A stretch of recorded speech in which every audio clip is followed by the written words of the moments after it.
দর্শক, আমরা সকাল থেকে আছি নির্বাচনের বাংলাদেশে। এখানে আমরা সারা দেশে নির্বাচনের যে প্রস্তুতির খবর সেটি জানাবো আজ। তারই ধারাবাহিকতায় এই মুহূর্তে তেজগাঁয়ে আছেন আমার সহকর্মী মোহাইমেনুল খান অপু। যুক্ত হব তার সঙ্গে। অপু, তেজগাঁয়ে আপনি আছেন, সেখানে দেখতেই পাচ্ছি পেছনে আপনার প্রচুর স্বেচ্ছাসেবক রয়েছেন নির্বাচনে যারা কাজ করবেন। তাদের ভূমিকা কি থাকবে, পাশাপাশি সরঞ্জাম কখন পৌঁছাবে প্রতিটি কেন্দ্রে, জানাবেন বিস্তারিত। ইতিমধ্যে কিন্তু আমি এই মুহূর্তে রয়েছি ঢাকা 12 আসনের একটি কেন্দ্র, অর্থাৎ তেজগাঁ সরকারি উচ্চ বিদ্যালয়। এই বিদ্যালয় মাঠ থেকে কিন্তু এই আসনের যতগুলো কেন্দ্র রয়েছে সেই কেন্দ্রগুলোতে কিন্তু ভোটের সরঞ্জামাদি নেওয়া হচ্ছে। সকাল থেকে আমরা সেটি দেখতে পেয়েছি, অর্থাৎ এখানে ভোটের ব্যালট পেপার থেকে শুরু করে অন্যান্য সরঞ্জাম যেগুলো রয়েছে সেগুলো কিন্তু এখান থেকে প্রতিটি কেন্দ্রে, অর্থাৎ ভিন্ন ভিন্ন কেন্দ্রগুলোতে কিন্তু নেওয়া হচ্ছে এখানে। অর্থাৎ ঢাকা 12 আসনের জন্য এই কেন্দ্রে কিন্তু মূল সবকিছু এখানে এসে প্রথমে জমা রাখা হয়। এখান থেকে পরবর্তীতে কিন্তু এখানে অন্যান্য যে কেন্দ্রগুলো রয়েছে এই আসনটির, সেই কেন্দ্রগুলোতে কিন্তু আমরা সকাল থেকে এখানে এসে দেখতে পেয়েছি যে ব্যালট পেপার এবং এই ব্যালট বাক্স এবং বাক্সে যে তালাবদ্ধ করা সরঞ্জাম, অমোচনীয় কালি থেকে শুরু করে অন্যান্য যে সকল জিনিসপত্র আছে সেগুলো কিন্তু অর্থাৎ একদিন আগেই ভোট কেন্দ্রগুলোতে নিয়ে যাওয়া হচ্ছে এবং সেখানে নিয়ে যাওয়ার পরপরই কিন্তু তারা সেই ভোট কেন্দ্রগুলো আসলে নির্বাচনের পরিবেশের জন্য প্রস্তুত করবেন। জানেন যে আগামীকাল সকাল 7:30 থেকে ত্রয়োদশ জাতীয় সংসদ নির্বাচনের যে ভোট, সেই ভোটটি অনুষ্ঠিত হবে এবং এই ভোটের পাশাপাশি কিন্তু গণভোট হবে, অর্থাৎ দুটি ভোট কিন্তু একসাথে একই দিনে অনুষ্ঠিত হতে যাচ্ছে। এইকে কেন্দ্র করেই কিন্তু এই যে প্রশাসনের যে নিরাপত্তা আমরা দেখতে পেয়েছিলাম যে কেন্দ্রগুলো আশেপাশে, সেগুলো কিন্তু আজকে রয়েছে এবং আনসার বিটিভি সদস্য যারা রয়েছেন তারাও কিন্তু এখানে রয়েছেন এবং পুলিশ সদস্য রয়েছেন। যেহেতু আজকে মূল ব্যালটগুলো কিন্তু স্ব কেন্দ্রে নিয়ে যাওয়া হচ্ছে, সেক্ষেত্রে কিন্তু এই প্রশাসনের বাড়তি নিরাপত্তাও রয়েছে।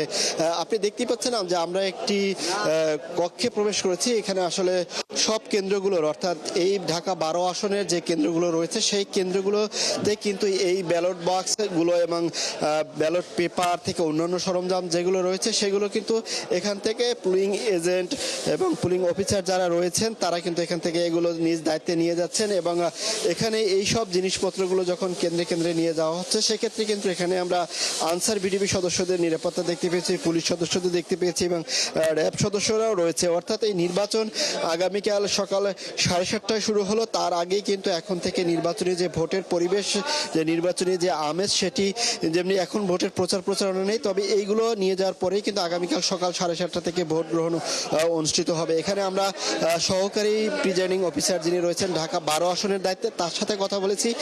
তিনি যেটি জানিয়েছেন যে তাদের আসলে ভোট নিয়ে কোনো শঙ্কা নেই, এখন পর্যন্ত তারা কোনো ধরনের সমস্যা দেখছেন না এবং তারা তাদের দায়িত্বের সাথে এগুলো পুলিং অফিসারদের হাতে তারা বুঝিয়ে দিচ্ছেন এবং প্রিজাইডিং অফিসার যারা রয়েছেন তাদের কাছে এগুলো দিয়ে দিচ্ছেন।